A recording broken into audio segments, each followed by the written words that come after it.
Hey guys, what's going on? Welcome back to my workbench. It's Dan here, and we are back from Amherst. My very first trip to Amherst for the Big E train show, and let me tell you, what an amazing experience. I wanted to go ahead and make a video about that experience and talk about some things, and also show you guys some of the stuff I got because I got to talk about it. It's just crazy. I've never been to a show like this. Let me get the camera set down here.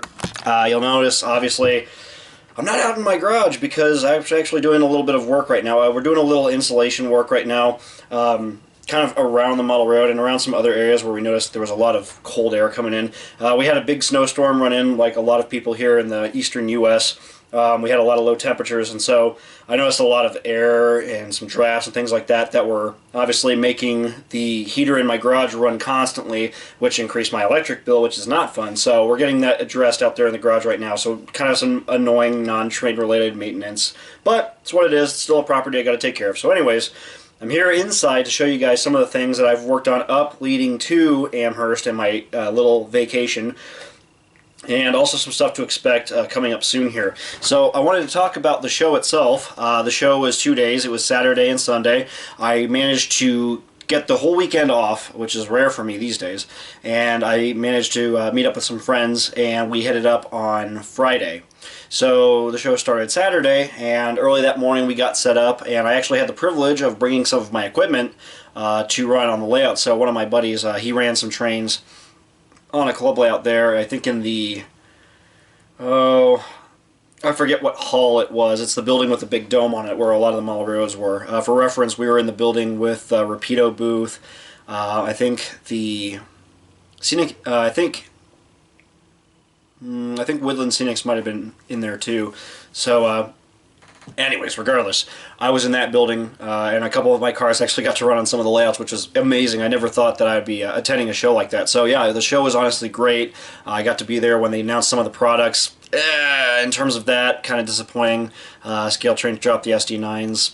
I can see that being appealing to some people, but for me, nothing I can use. The GP30s are also, you know, Athearn announcements, Rapido announcements. I think they had like the Berwick box cars or the Berlin Mills cars. Those were pretty cool. Some of the other stuff that they were doing were really awesome. Honestly, some of those Canadian Jeeps that they were doing looked mint. I was really impressed. So, you know, kind of disappointing, but also kind of cool at the same time. Honestly, I had my eyes on OVR, Aurora Miniatures, Prairie Shadows was there, and they had some announcements that were really awesome. So, overall, the good outweighed the bad. I'm not saying that any of the negative releases, like from Scale Trains, were bad, but they're just nothing I'm interested in. I'm like most of you guys. I want to see, you know, more SD40-2s with ditch lights, SD45s with ditch lights. So in Scale Train's favor, in their defense, the SD40-2 release was pretty cool. The SD40Ns didn't look bad. Some things with the CSX SD40-2s didn't look too bad, but you know, at the end of the day, at least we're finally getting those, and they promised that they were going to do those for years and years, and finally got it. So we'll see what they look like when they come out, I guess. But yeah, otherwise, in terms of announcements, there was a lot of cool stuff. And in terms of the show and the size itself, I've never been to a show that big. Never. I've gone to shows in Berea. I've gone to shows here all over Ohio and Dayton. I've gone to shows in Michigan. Nothing comes close to how big that show was. I was not prepared for that. It was 4 whole rec center type buildings full of trains. Incredible deals. I was getting stuff, rare cars for $18, $20 a piece, especially on the second day when everyone was ready to pack up. I mean, I got some incredible deals, and I'll show you guys some of that stuff here in just a second. But yeah, absolutely incredible show, and I met a lot of great people too. So for everyone that got to meet me and gave me feedback on some videos and maybe some projects and things like that to maybe for me to do in the future, really appreciate the input and the suggestions. And like I said, it was great to meet all of you guys and be able to kind of hang out a little bit, and I don't know, it was just a wonderful experience all around. So really awesome. Hopefully we can go again at some point, whenever. We'll see what happens. Train Fest is the other show I'd like to go to out in Milwaukee. We'll see what happens, kind of in the pipeline. I don't know when that show is coming up, but yeah, fantastic show. I mean, I was completely mind blown. Matter of fact, let's see, I just got back yesterday. Today's Tuesday. I left Monday, and I attended both days, like I said, and it was just incredible. A lot of heartbreaks too. There was a lot of things I had to leave behind. I didn't bring a lot of money with me to the show, and it's probably a good thing I didn't, because I would have bought a hell of a lot more, but there was so much stuff that I wanted to get that I had to leave behind. But it's what it is. Maybe it'll be there next year. Who knows? Anyways, guys, I want to go ahead and show you guys just some of the cars that I got in this trip. You're going to be mind blown at some of the stuff I was able to grab. So let's go ahead and check this out, and then when we return to the workbench, I'm going to show you guys some of the models that I was able to finish and complete from the last video. I mentioned in my last update that I had some cars that didn't make the final cut because they were still in the process of being weathered. Those are all done now, so I'm going to go ahead and show you guys these for the end of this month, and then we'll move on from there. Let's get started. Alright, so I told you it was a lot, and I wasn't joking. All this is what I came home with. Yep. And this is some of the cars that I actually brought back with me. These are all 4750s, some various freight cars that I was running at the layout. But let's take a look at some of the stuff, because this is what I'm so excited about. Like I said, I didn't expect to find the deals I did at the show, and it was incredible. I mean, I got these two rail boxes. These are the Prime for Grime ATSF patch ones. I got two of these for 15 a piece, not 18, but 15 a piece. And these are great because you can use these, weather them, and scrape the lettering off to make a ghost letter rail box. And I got two of them, which is incredible. One guy who I bought a lot of this rolling stock here from, he had one of the rare KCS patch out T-boxes, which I was foolish enough to have two of them and sell them both. I regretted that because these are so hard to find now. I finally got another one. It was $40 on the listed price. I paid $25. Brand new in box. Yes, sir. Also from the same guy, I got this, and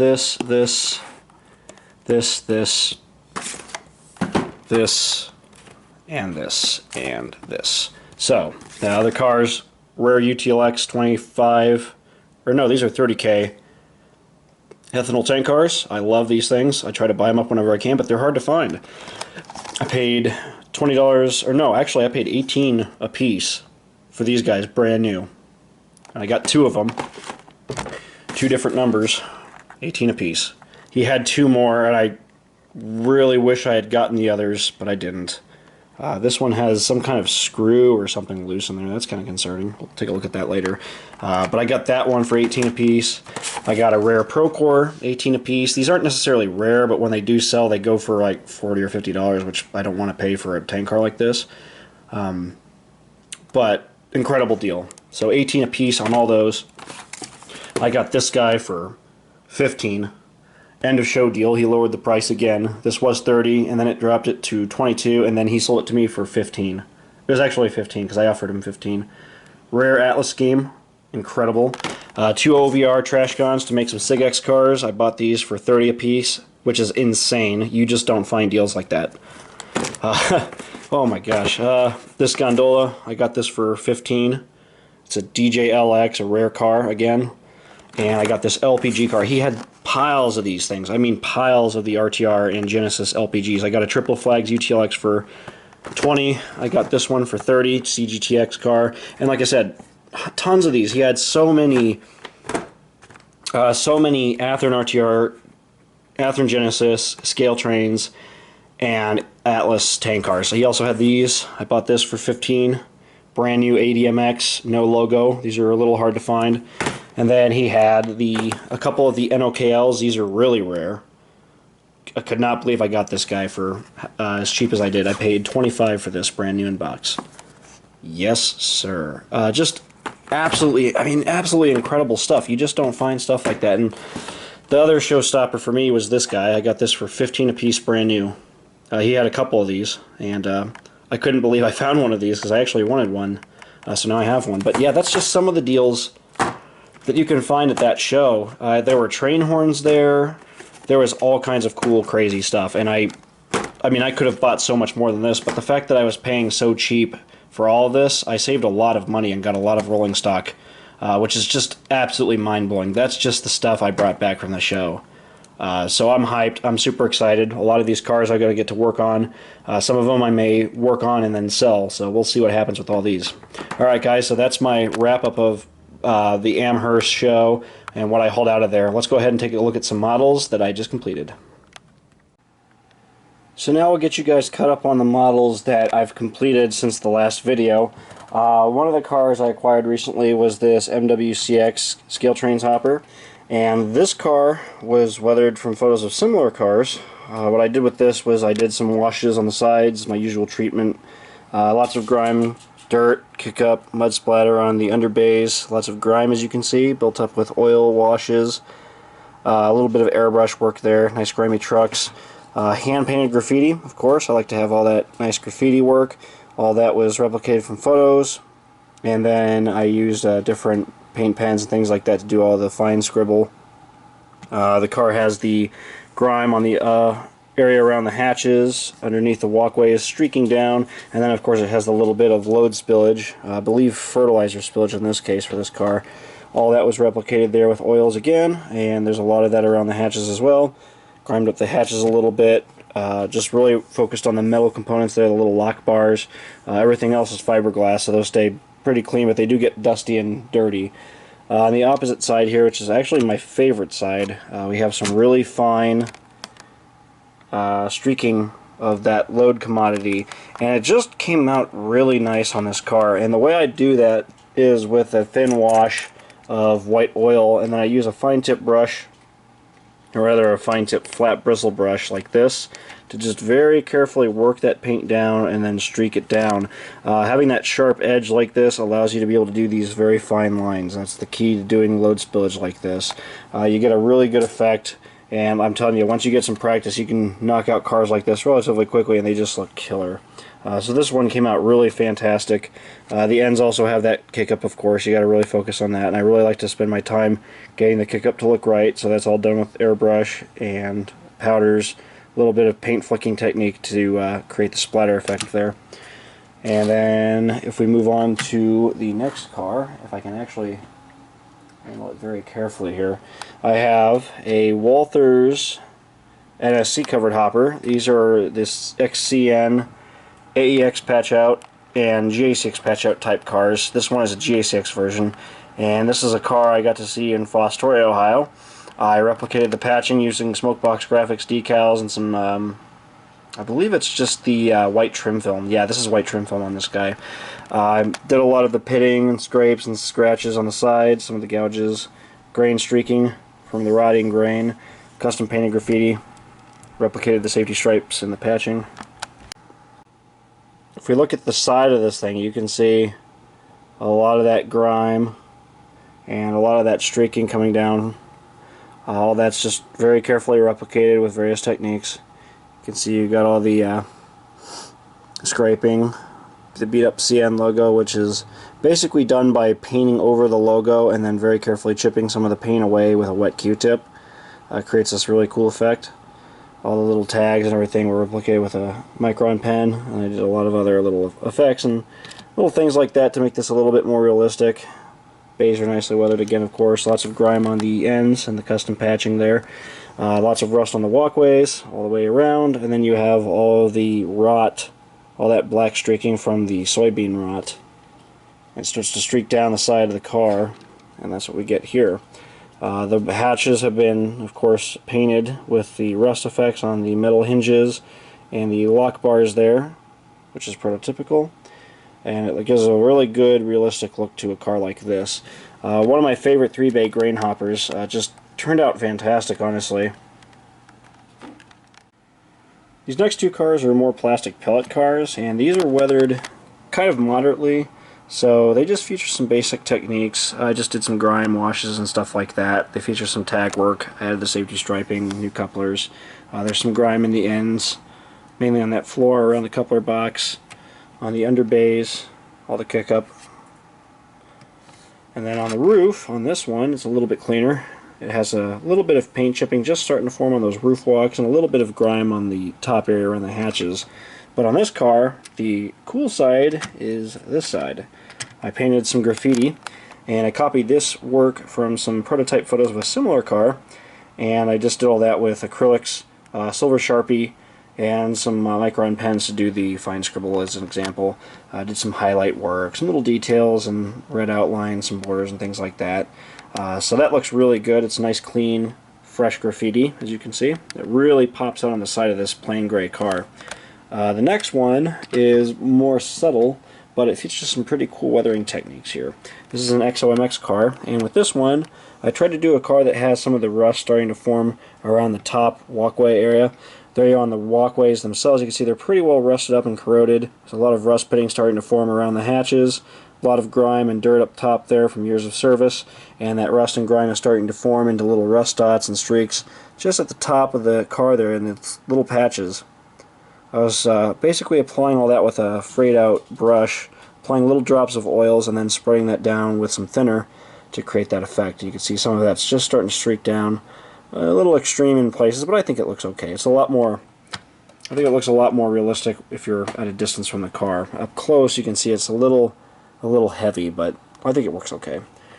Same thing, grime on the ends, all done with powders and acrylics. And then on this side you can see the rust dots just a little bit better. These patches are a little bit heavier, but they work all the way down that top cord of the car. And then in certain areas you can see the rust is starting to patch out and run down the side of the car.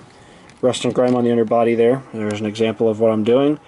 Paint the trucks and wheels, and then grime up the underbays where that kickup's going to be, and all the way down the car you're going to get some of that splatter and dust effects. It's very prototypical for a car like this. So these both turned out really good, and I do have some more of these cars I got to do, but I'll get around to them at a later date. You can see I already got them stored. They're the Walthers NSC plastic pellet cars. I got these on eBay a while back, but I got to do some work to these. But those are going to be the other plastic pellet cars I do. But slowly but surely, I'm getting all my plastic pellet cars done. Next up, we'll talk about some 4750s, and I have 3 cars I'm going to show you to wrap this video up. Possibly 4. Let's see how far we get into this. This is a MCX ex Cargill 4750. These cars are used in phosphate service. And I started doing a small fleet of these MCX cars. In the last update video, I showed you a 4780 that I did patch for MCX. This one is a 4750, and with the Cargill car, I just copied this from prototype photos of a similar car. I don't think it was this exact number. It was like 1 or 2 numbers off. But I just beat up the Cargill lettering on the side, beat up the Cargill logos. I faded the yellow paint down a little bit, and then did all kinds of grime effects on the sides in varying degrees to build up the grime layers. There's a lot of patchy rust, a lot of rust dots and scrapes and scratches along the ribs and on the sides. Load spillage, of course, that's done with oils. And then you can see the wavy panel trick there. That's just done with the wavy brush technique, where you just kind of blotch the paint on the sides and then very carefully wave it out like this with thinner. And then to enhance it, I added some of that airbrush work to further spread out that paint and blend it out a little bit more. All the load spillage was done with oils. And the top there, as you can see, is completely rusted over. It's absolutely rotted away. Barely any paint left on the top there. The hatch is custom painted and weathered in to match. And then on the ends, you can see all that kick up, all the custom patching, and a lot of that fresher rust starting to run down the ends there. That's all done with powders. And then this side here, the load spillage is a little bit more scattered out, but again, the same technique, same effects. You can see the patching came out really good. The Cargill logos, the way they're beat up, just looks fantastic. And that running wash of phosphate is just incredible. It looks so good. Beat up Cargill logo on the end there with lots of those rust dots. And then on the base, you can see all of the grime, all of the rust, splatter, kick up, mud, everything. This car just turned out fantastic. This was one of the 4750s that did not make it into the last update because at the time I was still finishing some details up on it, but it's now finished, and here she is in all her glory for you guys to look at. That's one of my favorite 4750s again. This is another really unique prototype. And I got another 4750. I think the last couple I'm going to show you guys in this video are tangents. This one here is one we used as a demonstrative car for my how-to. JCX 4750 by Tangent. This one is an ex-BNSF car, and this has a lot of phosphate streaking, as you can see. I think it's phosphate. Yeah, it's these run in cuts with mosaic. So actually, this is potash. I believe this is actually potash. Never mind. This car here features a lot of dusty effects, lots of grime, kick-up dirt, things of that sort all over the underbays. A little bit of pitting. The sides are, you know, somewhat clean, but for the most part you can see some of that rust work all done there, and then all that load streak from the commodity spilled all the way at the top. Painted all the hinges, all the little details there, and I did a lot of paint chipping on the walkways. That was all done with a silver Sharpie, another technique I demonstrated in that video. This car has the nice kick up on the ends, on both ends. Let's see, we're looking at the opposite side here. Bear with me on my camera work here, guys, I'm sorry about that. This side here has a lot more of the streaking coming down the bays. This is a good example there. Lots of that dust on the trucks, very muddy trucks. Just a fantastic model. These newer Tangent Trinity 4750s are just beautiful cars, and as you can see, these just weather up absolutely phenomenal. This GACX car came out really good, and it was actually a fun project. So I've actually done 3 of these at this point. This is my personal model. The one we filmed for the YouTube video was a different car. That one is actually sold. And then I did another one that was for a friend of mine. I did it in exchange for some rolling stock. So these, they just really weather super easy, especially this particular prototype. I'm really hoping Tangent does more schemes like this, because I could definitely use some more. But this particular scheme is just, it's a really sharp car, and it was really, honestly, a lot of fun to weather. So I got that one, and then if I very carefully reach into my magic box of tricks, I can pull out the next car. This is going to be a Salt Hopper, and this is another nice Tangent model, a rare Tangent model.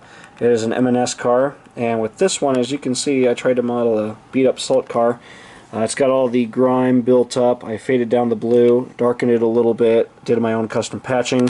Very heavily faded the Minneapolis, Northfield, whatever that railroad is. I can't fully read that there. I faded it so much.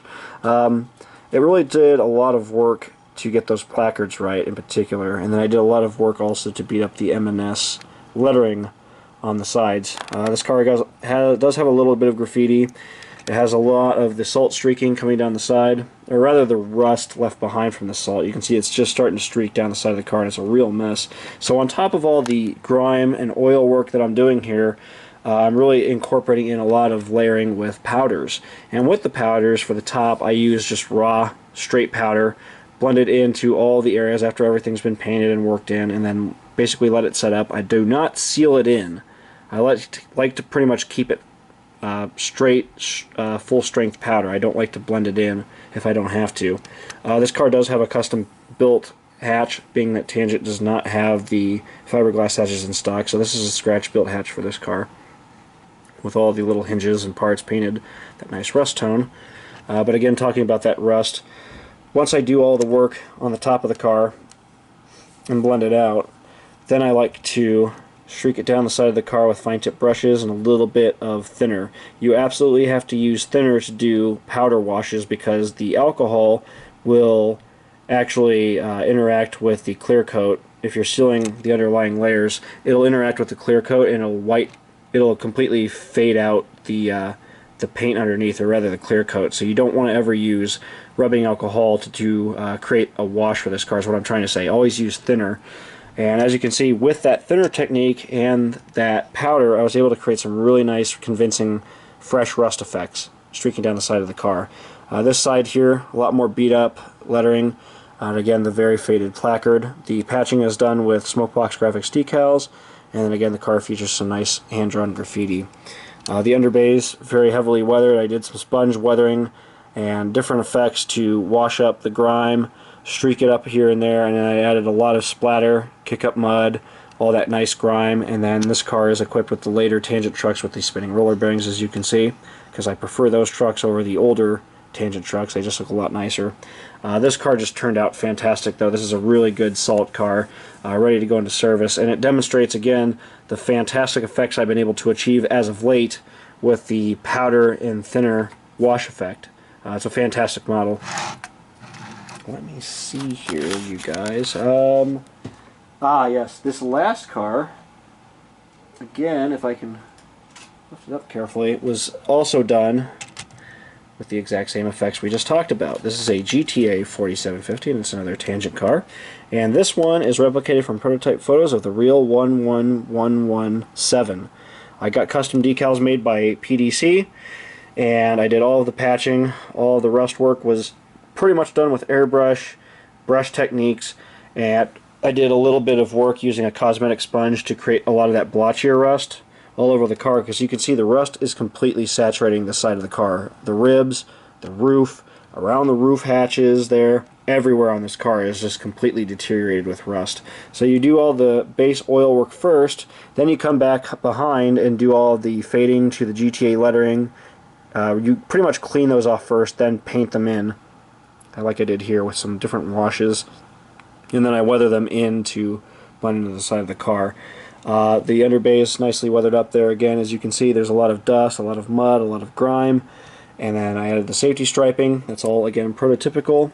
The opposite side here features the same techniques, but again, the highlight here, you can see all of that fresh, dusty rust from instant contact with moisture, rainwater, and air. As the salt spills over that rusted surface, it further corrodes very, very quickly, and it creates this dusty rust that starts to streak down the side. And this is what I've been able to create, again, with those really nice rust washes. This car just turned out phenomenal, though. I'm really happy with it, but like I said, these were all in various stages of being finished, and at the time when I made the last video, I wanted to get these in that video, but the video got a little long, so I had to cut them out. But here they are in all their glory for you guys to look at. Again, there's another look at the underbays there. Just a fantastic car. So all three of these are, well, I mean, honestly, all of these are my favorites. I can't say I have an exact favorite. I could probably pick and choose cars out of my collection that I like the most, but these are just, anymore when I do a car, they just come out so great, and I'm always so happy with the results, and I hope that you guys like seeing some of these cars, because I really like making them and sharing them with you guys. One last thing I'm going to show you guys to wrap up this video is some future projects. I got a box of cars I'm working on right now, and then obviously I've just moved all of these cars in here to my room for sorting so I can get started on some projects. Some of these cars I'm going to weather up and keep, and some of them I'm going to weather up to sell. So if you're interested in some custom models, be on the lookout for a future video talking about some custom models to be sold.